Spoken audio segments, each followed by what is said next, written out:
ዛሬ የምንነጋገረው ስለ አንድ ተራ የብረት ስብስብ አይደለም። ዛሬ የምንነጋገረው ከምድር በቢሊዮን የሚቆጠሩ ኪሎሜትሮችን ርቃ ብርዱና ጨለማው በነገሰበት የጠፈር ጥግ ስለምትገኝ ብቸኛ መንኮራኩር ነው። ይህች መንኮራኩር የሰው ልጅ እስከ ዛሬ ከሰራቸው ነገሮች ሁሉ እጅግ በጣም ርቃ የሄደች ድንቅ የቴክኖሎጂ ውጤት ናት። እስቲ አስቡት፣ ይህች መንኮራኩር ጉዞዋን የጀመረችው በ1970ዎቹ መጨረሻ ነው። በዚያን ጊዜ የነበረው ቴክኖሎጂ ዛሬ እጃችን ላይ ካለው ስልክ በሺህ እጥፍ ደካማ ነበረ። ነገር ግን ያ ቴክኖሎጂ ነው ዛሬ ድረስ ከከዋክብት መካከል ሆኖ መረጃን የሚልክልን።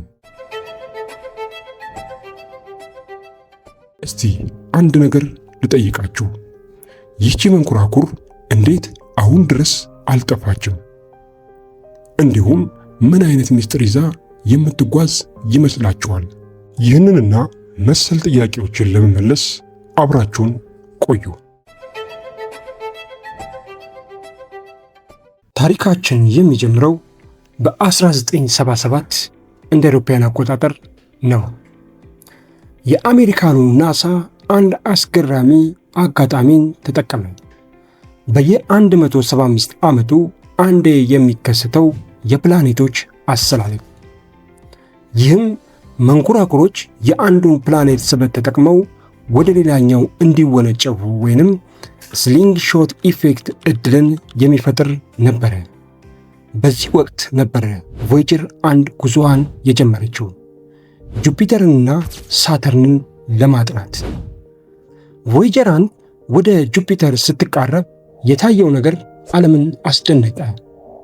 የጁፒተር ግዙፉ ቀይ ነጥብ ወይንም ግሬት ሬድ ስፖት ለዓመታት የሚቆይ ማዕበል መሆኑ ታወቀ። እንዲሁም የጁፒተር ጨረቃ አዩ ላይ የሚፈነዱ እሳተ ገሞራዎች እንዳሉ አሳየችን። ከዚያም ወደ ሳተርን በማምራት ያን አስደናቂ ቀለበት በቅርብ ርቀት ፎቶ አነሳች። እነዚህ ምስሎች የሰው ልጅ ስለ ጠፈር ያለውን ዕውቀት ለዘላለም ቀየሩ። ቮይጀር 1 ወደ ጠፈር ስትመጥቅ ክብደቷ 825 ኪሎ ግራም አካባቢ ነበረ። ይህ ክብደት ከአንዲት ትንሽ መኪና ጋር ይመሳሰላል። ነገር ግን የሚገርመው ይህች ትንሽ መንኮራኩር በውስጧ የያዘችው ሳይንሳዊ መሳሪያዎች፣ ካሜራዎችና የመገናኛ አንቴናዎች በሙሉ በዚህ ውስን ክብደት ውስጥ በሚገባ ታጭቀው መሰራታቸው። በወቅቱ የነበረው ቴክኖሎጂ ይህን ያህል ርቀት የሚጓዝ ግዙፍ መንኮራኩር ለመስራት አቅሙ ስላልነበረው መሐንዲሶቹ እያንዳንዱን ግራም በጥንቃቄ ነበር ያሰሉት።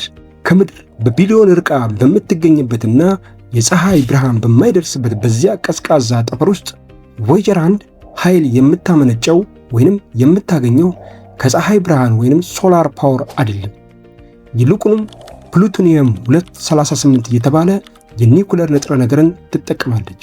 ይህ ኃይል አመንጪ ራዲዮ አይሶቶፕ ቴርሞ ኤሌክትሪክ ጄኔሬተር ወይንም አርቲጂ ይባላል። በውስጡ ያለው ፕሉቶኒየም እየተሸረሸረ ሙቀት በሚያመነጭበት ጊዜ ያ ሙቀት ወደ ኤሌክትሪክ ይለወጣል። ቮይጀር 1 ዛሬም ድረስ ማለትም ለ48 ዓመታት ያህል መረጃ መላክ የቻለችው በዚህ በአስተማማኝ የኒኩለር ኃይል ምክንያት ነው። ሆኖም ግን በየዓመቱ የዚህ ንጥረ ነገር ኃይል በ4 ዋት አካባቢ እየቀነሰ ስለሚሄድ ናሳ አላስፈላጊ የሆኑ መሳሪያዎቿን በማጥፋት ኃይል ለመቆጠብ ይገደዳል። ቮይጀር 1 ብቻዋን አይደለችም። በውስጧ ከወርቅ የተሰራ አንድ የተቀዳ ሪከርደር ይዛለች። ይህ ሪከርድ የሰው ልጅ ለጠፈር አካላት የላከው የሰላምታ ደብዳቤ ነው። በውስጡ ምን ያለ ይመስላችኋል? በውስጡ 55 የሰው ልጅ ቋንቋዎች ሰላምታ፣ የሕፃን ልጅ ለቅሶ፣ የዝናብ ድምፅና እንደ ቤትሆቨን ያሉ ታላላቅ ሙዚቀኞች ሥራዎች ይገኛሉ። ዓላማውስ ምንድን ነው ብላችሁ ታምናላችሁ? ከሚሊዮን ዓመታት በኋላ ሌላ ስልጣኔ ይህችን መንኮራኩር ቢያገኛት እኛ እነማን እንደነበርን፣ የት እንደምንኖርና ምን እንደምንወድ እንዲያውቁ ነው። ይህም ሪከርደሩ የሰው ልጅ ተስፋ ምልክት ነው ተብሎ ይታመናል። እስቲ አስቡት፣ እኛ ብንጠፋ እንኳን የእኛ ሙዚቃና ቋንቋ በጠፈር ውስጥ ለዘላለም ይኖራል። በየካቲት 14 1990 እንደ አውሮፓውያን አቆጣጠር ቮያጀር 1 ዋና ተልዕኮዋን ጨርሳ ወደ ጠፈር ጥግ ስትወጣ ዝነኛው ሳይንቲስት ካርል ሳጋን አንድ ጥያቄ አቀረበ። መንኮራኩሯ ፊቷን ወደ ኋላ አዙራ ምድርን ፎቶ ታንሳ አለ። ናሳ መጀመሪያ አልተስማማም ነበር፣ ምክንያቱም የፀሐይ ብርሃን ካሜራውን ሊያበላሸው ይችላል በሚል ስጋት። በመጨረሻ ግን ፎቶ ተነሳ። በዚያች ፎቶ ላይ ምድር በፀሐይ ጨረር መሃል ያለች አንዲት ደብዛዛ ሰማያዊ ነጥብ ሆና ታየች። ይህንን ሲያይ ካርል ሳጋን እንዲህ አለ፣ በዚህች ነጥብ ላይ የምታውቋቸው ሰዎች ሁሉ፣ የምትወዷቸውም ሁሉ፣ ታላላቅ ነገሥታትና ተራ ሰዎች ሁሉ ኖረውባታል። ለጥቂት ጊዜ በዚያች ነጥብ ላይ የበላይ ለመሆን ስንት ደም ፈሷል። ይህቺ ፎቶ ምድር ምን ያህል ትንሽና ደካማ መሆኗን አሳየች አለ።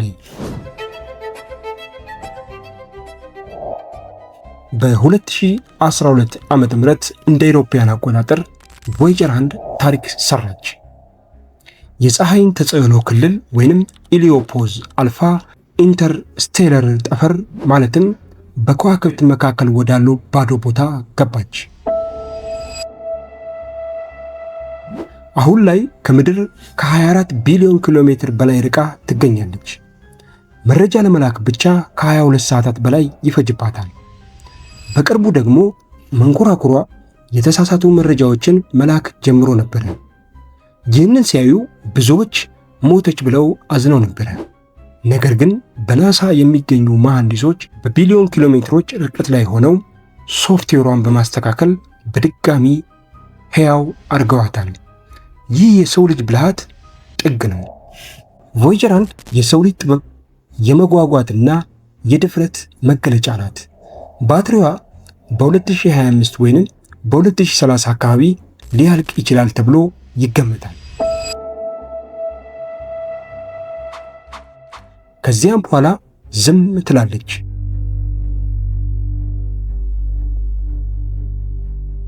ነገር ግን ዝም ብትል እንኳን በጠፈር ውስጥ መጓዟን አታቁምም። ለሚቀጥሉት በቢሊዮን የሚቆጠሩ ዓመታት በጠፈር ውስጥ ስለ ምድር ታሪክ እየመሰከረች ትጓዛለች።